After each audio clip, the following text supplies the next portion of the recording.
Welcome back. You're still tuned in to News and Views, and this hour of the show is sponsored by Africa Muslims Agency. Africa Muslims Agency, a beacon of hope to communities for over 35 years in Africa and beyond. And we'll be delving into a very, very important discussion in a bit. While there's been heavy rainfall along the coastal parts of the country, there's some central regions which are coming out of an intense heat wave, particularly here in Gauteng. Well, some parts of Gauteng and Johannesburg.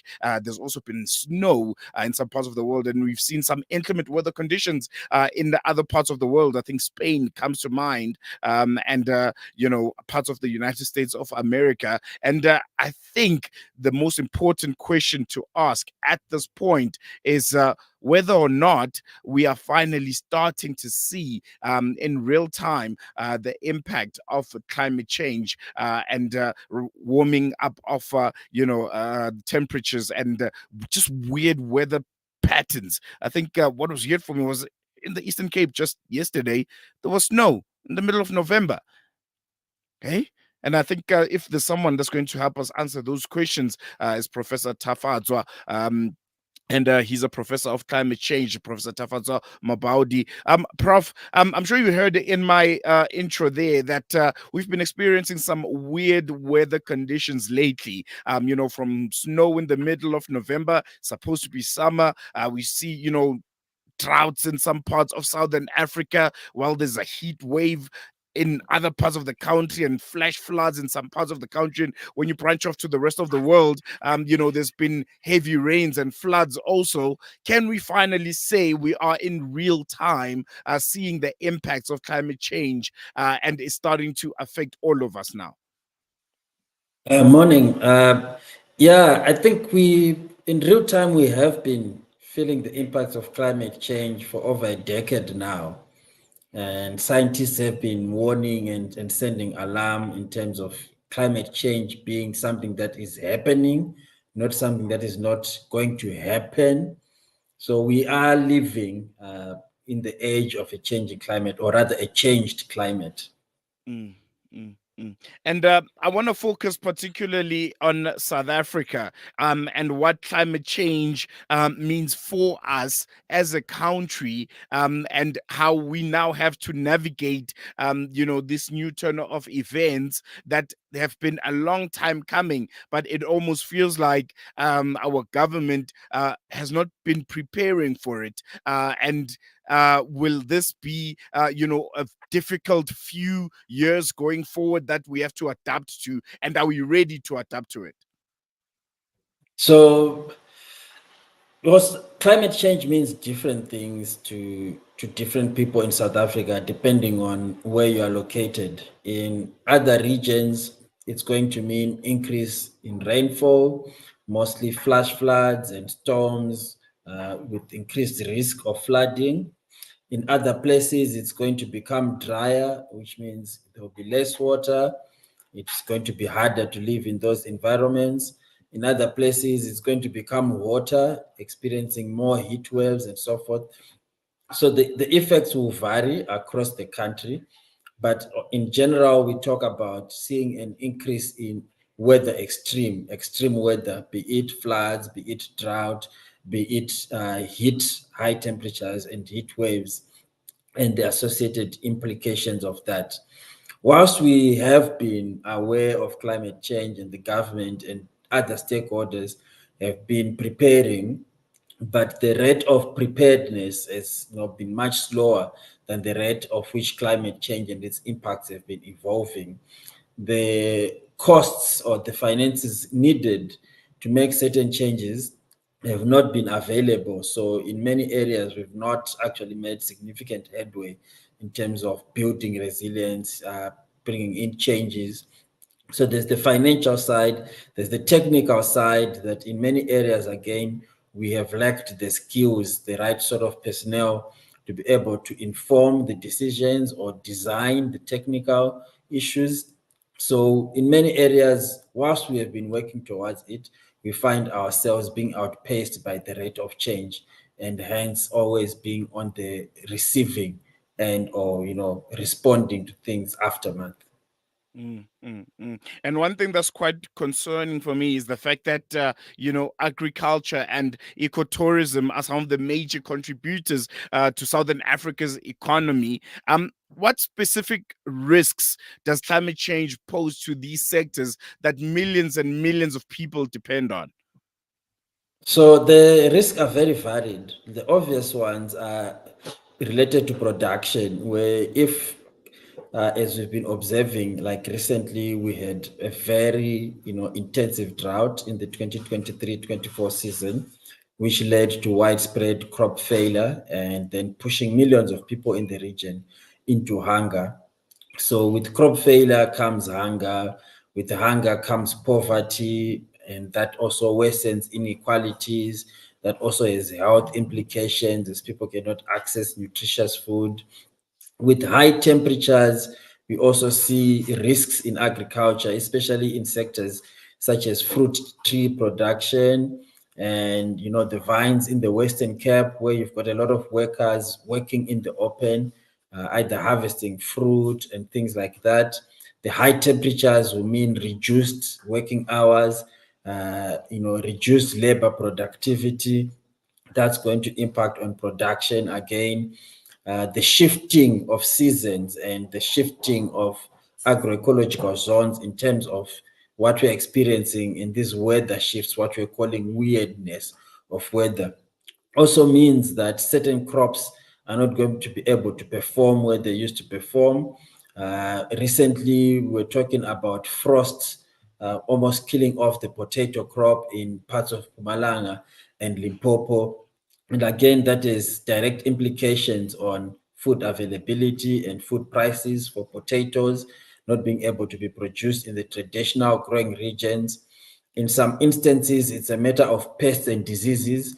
As temperatures warm up in certain areas, it means certain pests are able to be going to into those regions, and it also means now where production was possible because certain pests were not in those areas.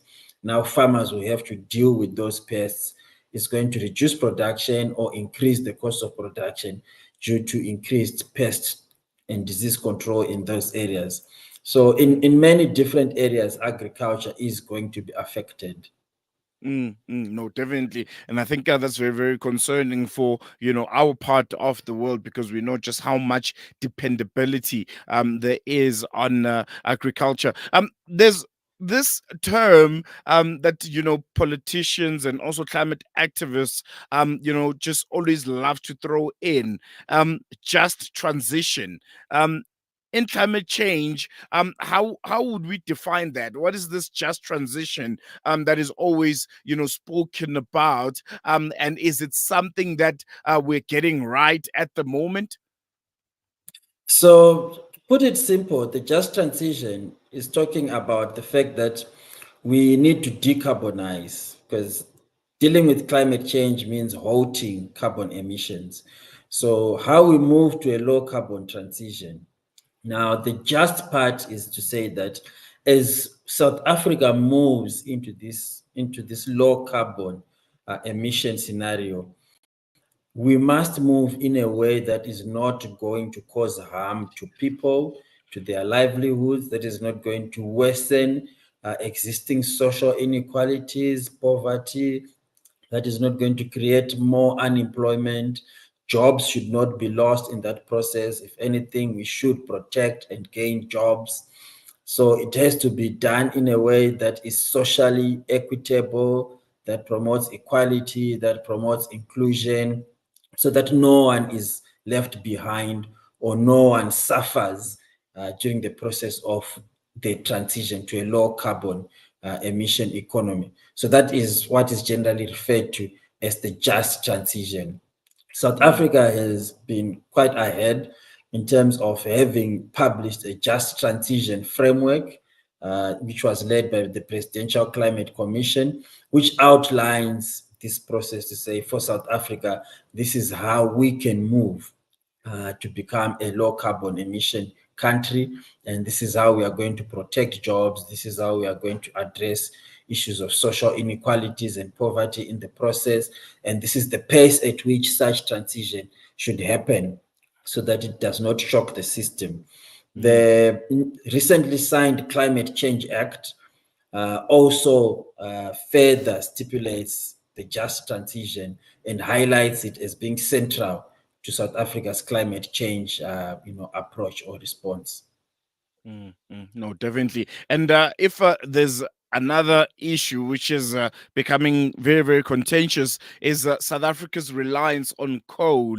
It has become a contentious issue because, a lot of people on that one hand are saying, coal has a negative impact on the climate. It's one of the biggest contributors of greenhouse gases, but that's how we get our electricity. And on the other hand, your people that are making a case for it, saying, economically, South Africa wouldn't survive without coal. What's your view on this? And is there a way to strike a balancing act between protecting the environment and, trying to limit the amount of greenhouse gas that we emit, but also balancing the economy? There are coal mines. You have thousands and thousands of South Africans which are working in the sector. You have towns literally that are built around these mines. And if we just stop and say we're now moving to greener, more renewable sources of energy, they're going to suffer. Yeah, so that again speaks to what we're talking about, the just transition, and in this particular case, the just energy transition, Mm, where we need to balance South Africa's energy security. South Africa's need to actually increase its energy generation so that we don't have things such as load shedding. Uh, the energy insecurity is also throttling economic development in terms of industrialization. We can't industrialize if we don't have energy. So we need to factor that in the economic side. We also need to factor in the core economy itself, that we've got a whole value chain that starts from mining towns, the power thermal stations, the towns, the people working in the mines, in the thermal stations, the towns that have developed around those areas. And that's what we are saying in the just energy transition, to say, whilst we recognize the need to transition away from burning coal for energy and moving to more renewable and cleaner sources of energy, we don't want to do it in a hurried manner that is going to cause devastation within that value chain and those local economies. So you start thinking of how do you repurpose some of these existing power stations to be able to generate renewable energy? How do we reskill people working in those sectors to give them new skills so that they can qualify for the new employment opportunities? How also do we repurpose the value chains themselves so that everyone who was in those value chains finds an entry point into the renewable energy system?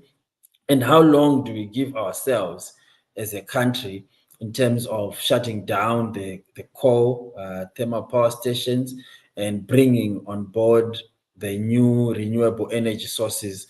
There are also matters of the grid itself being able to handle some of this renewable energy in terms of how it's generated. So those are all the things that South Africa has been thinking of and considering in terms of its just energy transition. There has been a lot of commitment in terms of global funding commitment to fund the transition in terms of commissioning new renewable energy build. The government has taken a very proactive position in terms of the licensing, fast tracking licensing for solar power generators and so forth, bringing more renewable energy into the grid. So there are various things that are happening, but of course, all of this has to happen in a managed transition that ensures that, especially the people who are part of this core value chain, do not suffer. We do not have a situation where we end up with dead or ghost towns and a mm. lot of unemployed people in the sector. All right. No, unfortunately, we have run out of time. Professor Tafadzwa Mabhaudhi, we're going to leave it here for now. Thank you so much. Really appreciate you giving us your time and unpacking, I think, a really, really concerning, issue that the world will be grappling with for quite a long time. It's a reality now. It's who we are, and we need to survive around it. Thanks very much. All right, there you have it. That was Professor of Climate Change, Professor Tafadzwa, and we were talking climate change. We're going to take a quick break. When we come back, we'll be talking about the Bella Bill. There's a big uproar, and we'll be just unpacking and analyzing if the Bella Bill is, a step forward when it comes to South Africa's education, or is it, something which needs concerning? Are we advancing or undermining school governance in South Africa when it comes to the Bella Bill? And it's now an act, so the Bella Act. So we'll be doing a bit of analysis on that after this short break. We are here in the middle of a Zahra neighborhood. The whole neighborhood is already destroyed. More than 17 towers are down.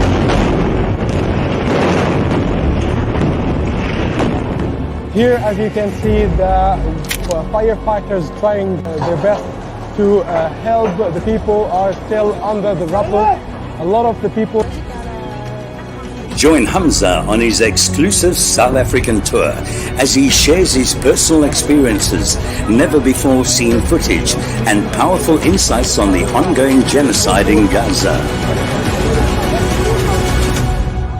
This is more than just a talk.